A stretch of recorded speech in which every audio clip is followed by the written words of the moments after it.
For me, I think it's safer to bet on me. I think it's safer for me to go build businesses that I am passionate about and trust in myself and be in a position that truly, if the business fails, it's because I did something wrong. It's me, it's not anybody else. I feel more comfortable in that setting. I feel more comfortable having more control.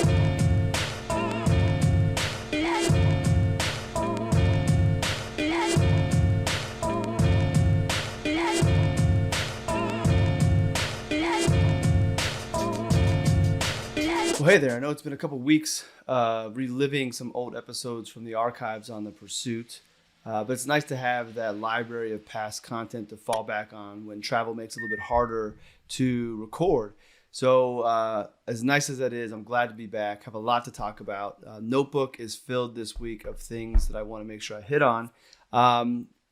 Usually we have birds chirping in the background and I'm outside for these videos. Today, maybe you can hear that. Maybe you can't. It's raining. That nice glisten you see is because our air conditioner went out yesterday. So hopefully we're going to be getting it fixed today. Summer in Indiana isn't necessarily the hottest, but it's also not the coolest. So not the best time for it to go out. But first world problems. We slept in the basement. We'll be a little bit hot today and not a big deal. So wanted to kind of give a quick update on Pursuit 1, just to build in public and share what's going on, but also as more subscribers come to the newsletter, which hopefully means there's more people listening to the podcast. I see the numbers, but I can't tell if it's a new person or same person. Just wanted to kind of give some update of where we're at, what we're doing, and then hop into today's episode. First off, we're about 80 episodes into the podcast channel. So the podcast channel, if you're a return listener, it's the Daily Pursuit, it's the Pursuit, and Honor Pursuit. Daily Pursuit Monday through Thursday, the Pursuit today on Friday. Honor Pursuit is interviews with other people about their pursuit, and I have a couple episodes that will be coming on that pretty soon. And I'm going to shift my focus towards trying to get more conversations with other people rather than it always being me on the podcast feed. Sure, I have a lot to say, but I'm hardly an expert, and other stories from other people I think will be more meaningful over time. So I'm going to shift my focus towards trying to get more guests coming on in the near future. So that's the update on the podcast. We've got 12 weekly Pursuit emails that have gone out. The 13th will go out tomorrow. Every Saturday, an email goes out with some original thoughts, some curation, some things to think about, videos, kind of a hodgepodge of the things that I've read over the week that I think will be meaningful to you on your pursuit. So it's not all my thoughts. It's things I've read I think will help you. And that's been a lot of fun because feedback has been great, some good dialogues and email back and forth with readers, but also I'm just reading and learning a lot as I try to find some great things to bring to you and try to find things that aren't probably going to show up in your regular social media feeds. So I'm bringing good things to you. We've got 4 short videos now. So we had the first 3 were Roman, Leo, and Silas. I did another short one of Roman the night of the NBA draft, and I have 2 more that are almost done.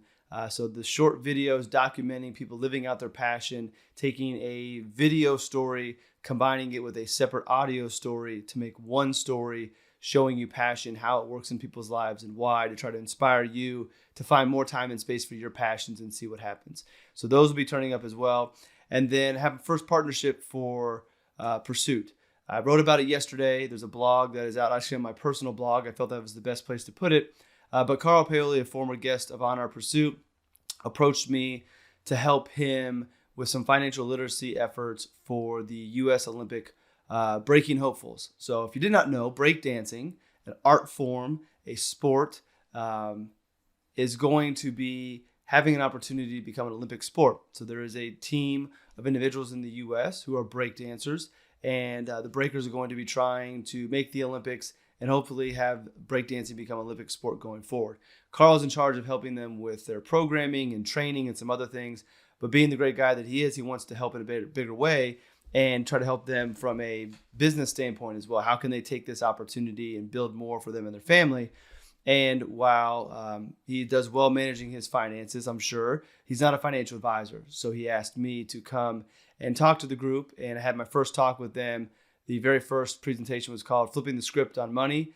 And we're going to do more of the series going forward, and also going to be doing pro bono work for any of the breakers who want to have some help with their financial planning, going to make sure we get their finances in order and help them achieve this goal and then manage the money that may come in after properly to change their lives and change their family's lives. So pretty excited about that. I mean, what other group would be better for Pursuit's first partnership than breakdancers? You know, what they're doing is their passion.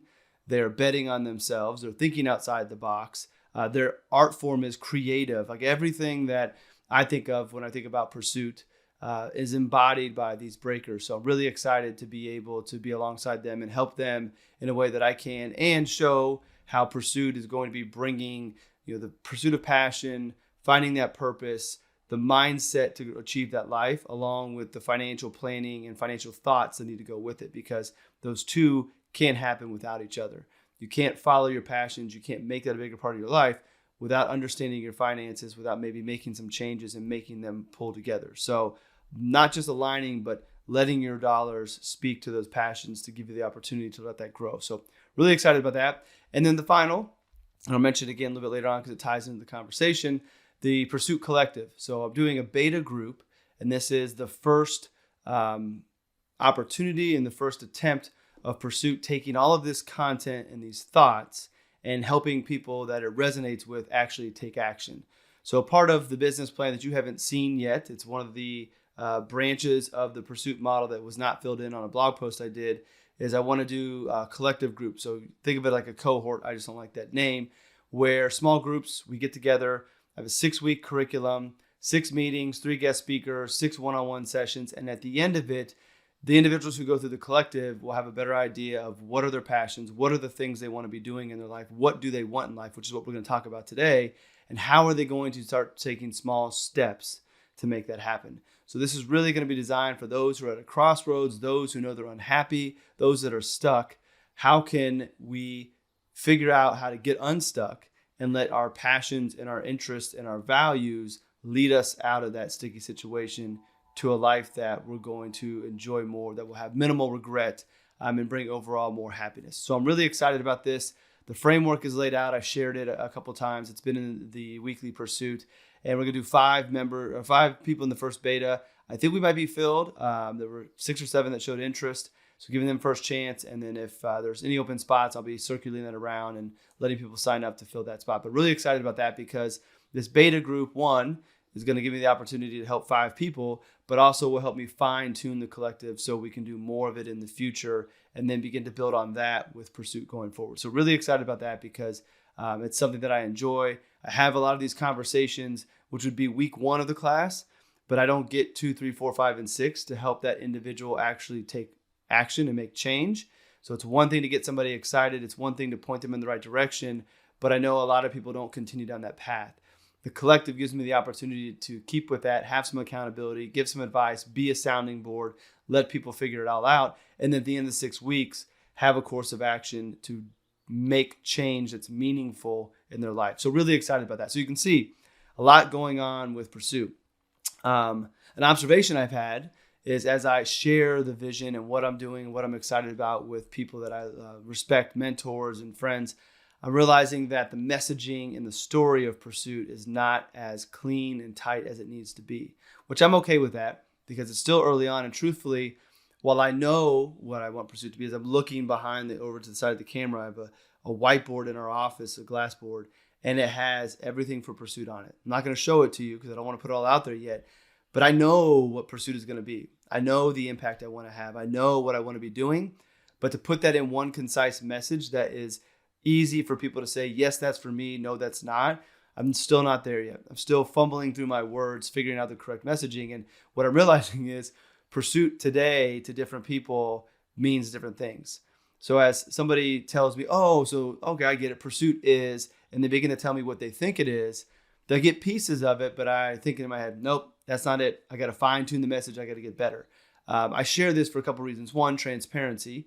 I love sharing my story, and hopefully those of you that are building something or trying something along the way, this resonates with you in that you know what it is you're doing. You know what it is you're trying to accomplish, but sometimes the delivery of that message isn't always what it needs to be crystal clear.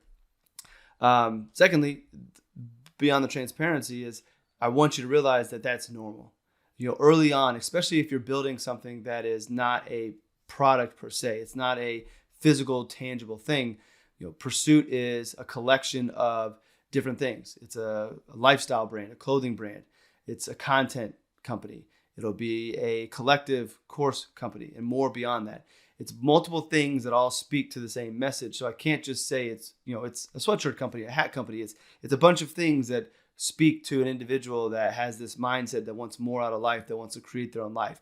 It's hard for people to grasp what this concept is because right now it's still there. So anyways, one of the observations I had, so I was meeting with a mentor last week in New York when Roman and I were there. And when he described what he thought Pursuit was back, I just was like, nope, I didn't do a good job explaining it. So it's okay. Part of doing the content, part of doing the podcasting and everything is to help fine tune that message.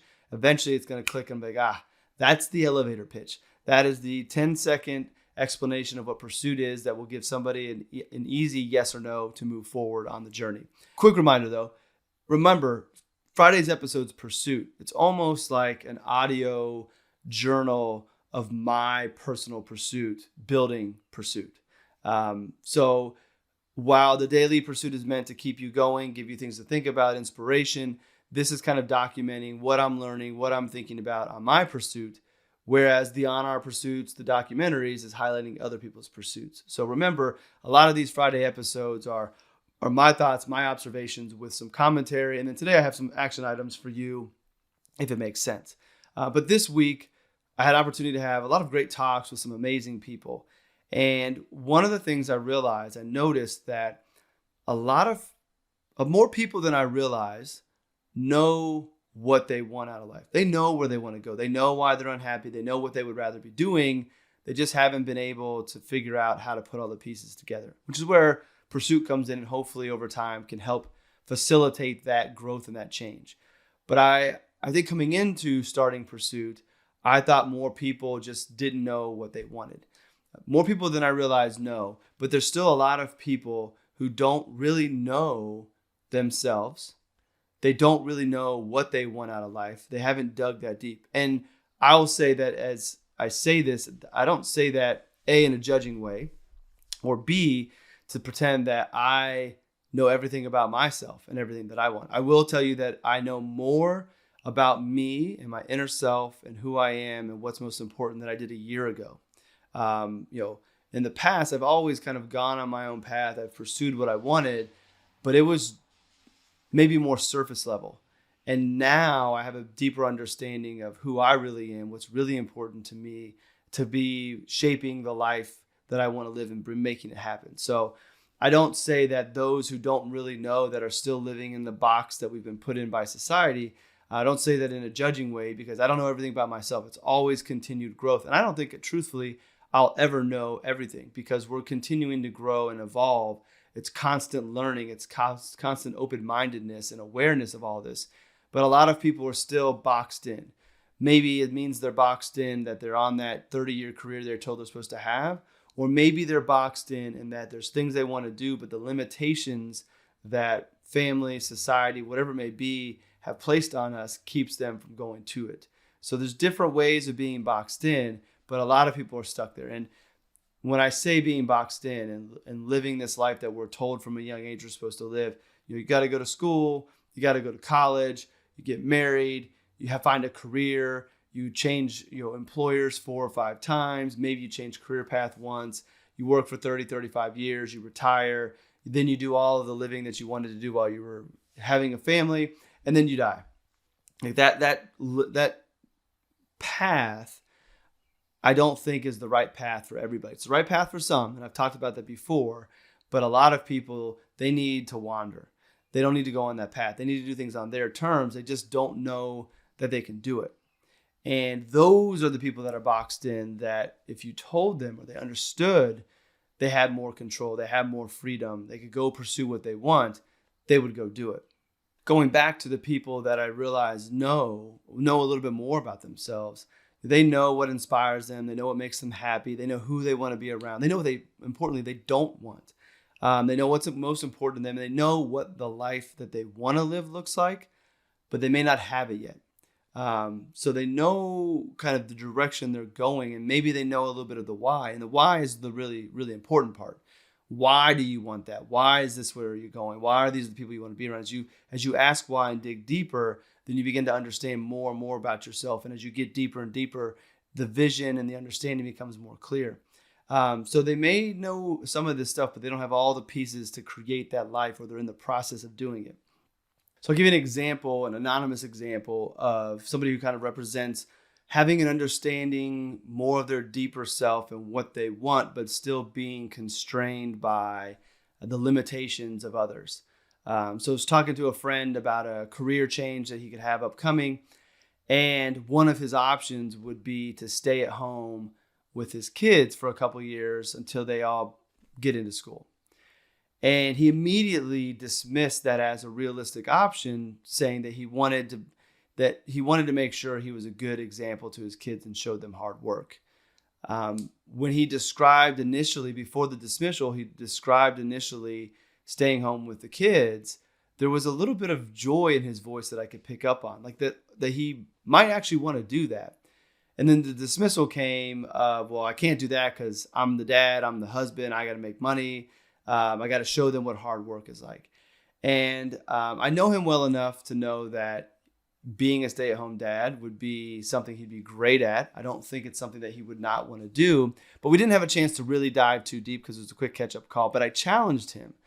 I said, why do you say that the kids would look up to you and not see you as being hardworking if you stayed at home for a couple of years with them?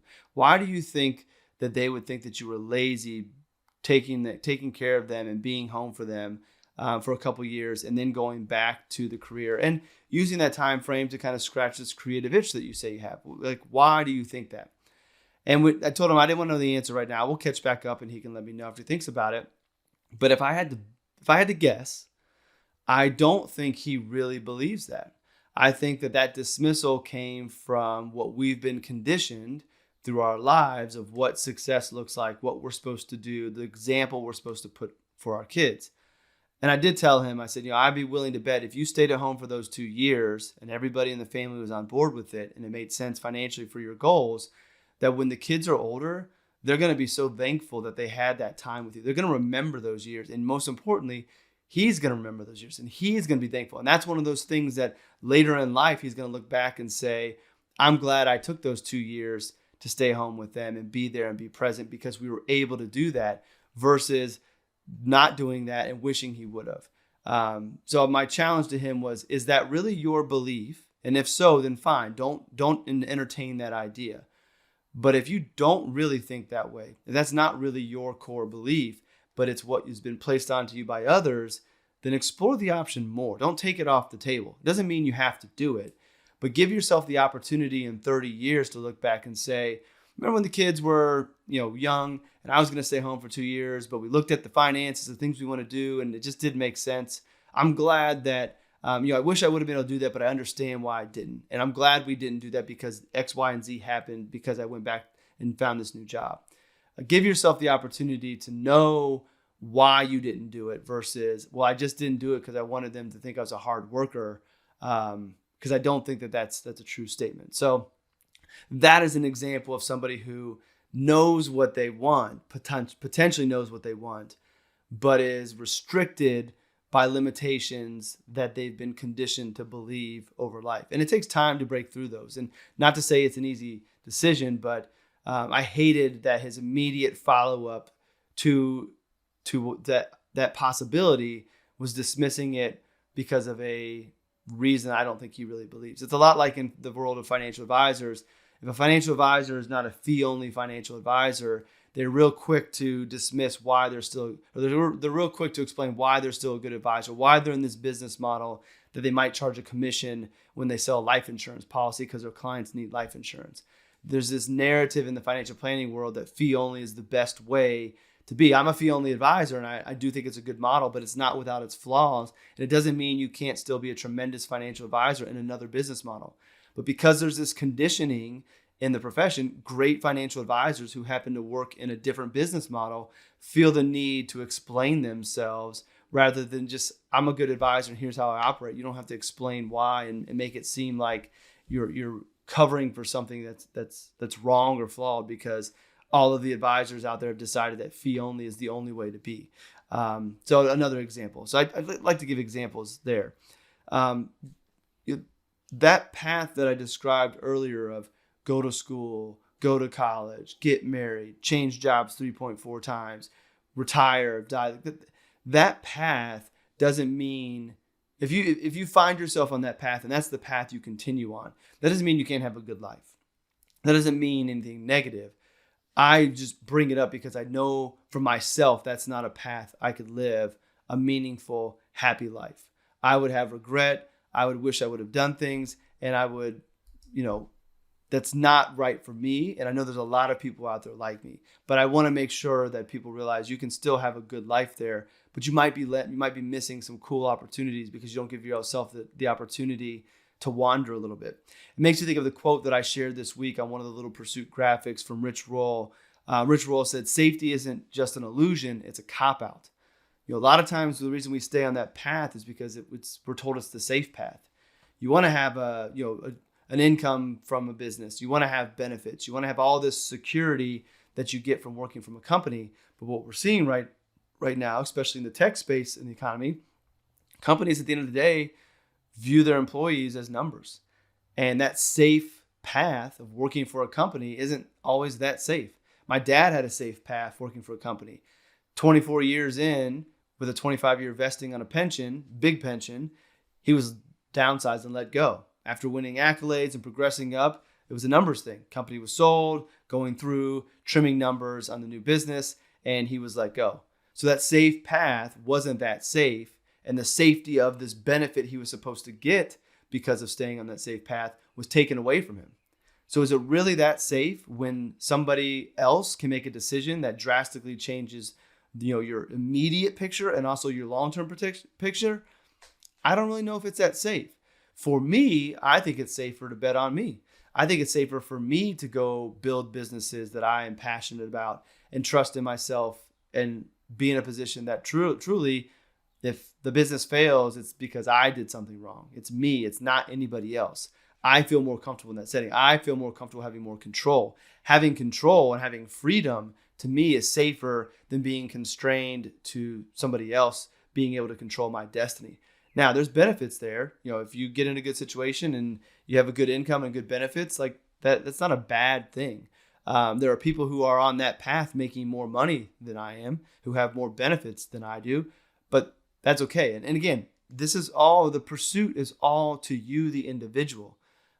My goal on this is just to open your eyes to possibilities, get you to think about the path that you're on and make sure it's the right one. And if it's not, begin to explore. And if it is on the right path, then that just reaffirms, gives you the confidence that you're doing things the right way.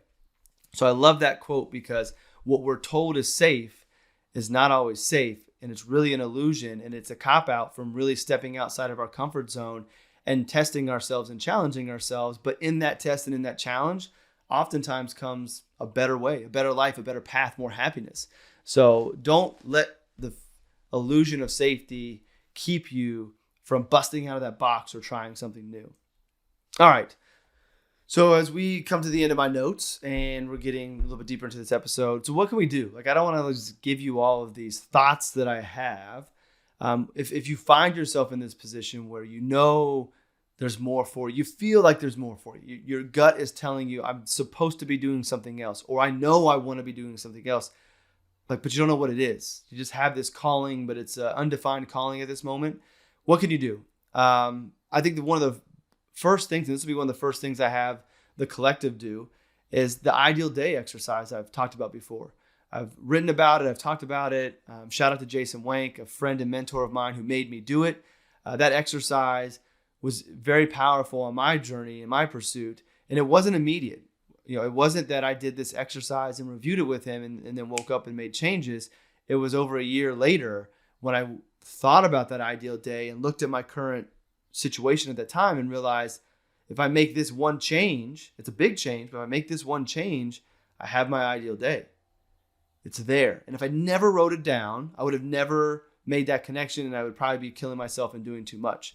So I think the ideal day, what does your ideal day look like? When are you waking up? Who are you with? What are you doing? The caveat is you can't use an excuse of but. So for example, in my ideal day, we're not in Indiana. We're somewhere with warm weather year round, ocean, mountains. The definition sounds like California. It's in my ideal day. I didn't leave that out saying, but, I've got the kids. We're not going to move to California. It's a part of my ideal day. Not everything in your ideal day will necessarily become a part of your real day. But if you can get 90% of it, that's better than not. So no buts. Anything that you want, whatever you'd want to be doing, whatever it looks like, put it all down and look at how can you make some changes to maybe make more, if not all of that, a reality. Similar to doing the ideal day, but just journaling each day. You may already have a journaling practice. Truthfully, I'm not very good about journaling every day. I write random things whenever I feel the need to. But if you're seeking to figure out what that passion is or what the next thing may be, then I would encourage you to journal every day the things you're grateful for. Journal the things that made you happy. Journal about the observations of when people notice what makes you happy, what makes you tick. That way you can go back. The journaling in that moment may not be the thing that tells you exactly what it is, but if you go back over time and thumb through the pages, and you can start to notice some trends and some similarities and some common themes, that can send you in the right direction. So journaling can help. Listening, I mentioned writing down, but listening to the feedback from others. I shared some feedback with a friend yesterday of where I thought she should be focusing some of her effort, because when she told me about this, she lit up. It's kind of like when I start talking about pursuit, I know that my energy is infectious, that people pick up on it.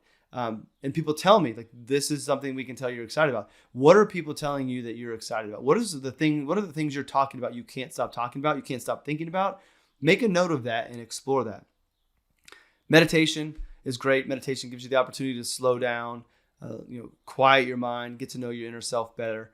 Meditation would be something there. And then I've got the collective. I would be remiss if I didn't mention the opportunity that I want to present through Pursuit beyond just the content, to actually get in there with people and help them through a group and one-on-one coaching type of situation. So again, the collective, I think the beta group is going to be filled, but I'm going to be doing more of these in the future. So finding an opportunity, whether it's the collective or other coaching programs that are out there, and I wouldn't call collective coaching, I would call it more of a guide program, but working with somebody who can help you sort through all of this stuff you may collect, be a sounding board, being a challenging person, and then also be a accountability partner to push things forward. So find something like that.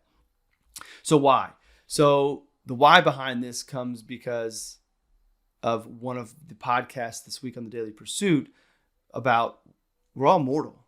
We're all terminal right now. We are all one day closer to the end of our life.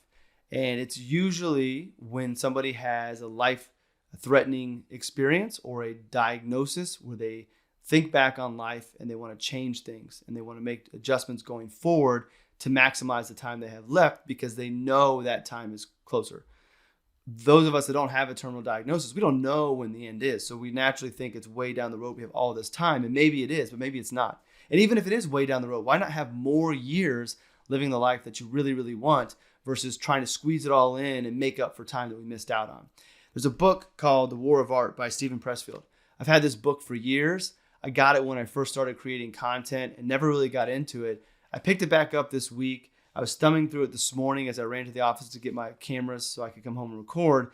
And there was a chapter in the back called Life and Death. And I was going to read the whole chapter, but I'm going to skip reading the whole chapter and I'm going to read parts of it. So the chapter Life and Death, and he talks about a movie called Billy Jack. I've never seen it, but he talks about some parts in it. And the parts I wanted to highlight that tie into all of the why do we need to figure this stuff out? Why do we know ourselves, need to get to know ourselves better to create this life, is because of the amount of time that we have. So in the book, Stephen Pressfield writes, the moment a person learns he's got terminal cancer, a profound shift takes place in his psyche. At one stroke in the doctor's office, he becomes aware of what really matters to him. Things that 60 seconds earlier had seemed all important suddenly appear meaningless, while people and concerns that he had till then dismissed at once take on a supreme importance. Other thoughts occur to the patient diagnosed as terminal. What about that gift he had for music? What became of the passion she once felt to work with sick and helpless? Why do these unlived lives return now with such power and poignancy? I love that. The unlived lives returning. That's regret. Like, those are the things we wish we were doing that we never did, which is what I want Pursuit to help people do, is figure out what are those unlived lives and then figure out how can we live them now, knowing what they are, pulling in the financial planning to make it happen. That's what pursuit, that's what my mission is all about. Back to the book. Faced with our imminent extinction, Tom Laughlin believes all assumptions are called into question. What does our life mean? Have we lived it right? And are there vital acts we've left unperformed, crucial words unspoken? Is it too late? And he ends the chapter with, could our unlived lives have exacted their vengeance upon us in the form of cancer? Which is interesting. Did our unlived lives get so angry at us that they brought on this cancer? Because before this, he talks about how people go into remission and things of, not everybody dies from a terminal diagnosis from cancer. Some people actually survive, they go into remission, and they get to live these unlived lives, get a chance to live. So could our unlived lives have exacted their vengeance upon us in the form of cancer? And if they did, can we cure ourselves now by living these lives out? So not to suggest that cancer is brought on by our unlived lives, but could we be avoiding this regret that if we got that diagnosis by living those unlived lives today? I believe the answer is yes. So what is the unlived lives that you're not living? If you don't know, let's figure it out. But if you do know, what do you need to change? How do you make those unlived lives more a part of your life today? And do it in a small way. Do it in a smart way, plan properly. But how do you let those unlived lives today find their way into your life? And then how do you continue to let the new unlived lives, as you grow and evolve, make their way into your life? I don't think you can do it without knowing more about who you truly are, which those exercises I gave will help you, and really dismissing everything that we've been influenced by from outside influences. Drop those and just listen to your heart. Let that be your guide. Let that lead you to your unlived lives, and then start living those lives. So that will let you get to your weekend. Thanks for joining me as always. Glad to be back on The Pursuit. We are going to be traveling in 2 weeks, but I think I'm going to try to get the boys on the episode and have a Pursuit episode with Roman and Leo, and maybe Silas if I can get them to sit still. So thank you for tuning in. If you're not already subscribed, if you wouldn't mind throwing some reviews, it's time for Pursuit to start rising up in relevancy and people finding us. And your comments, your likes, your shares, your subscriptions will all help. If you feel like it's benefiting you, we'd greatly appreciate that. Thanks for joining me on my pursuit. It's an honor to be a part of yours. And as always, let's keep pursuing.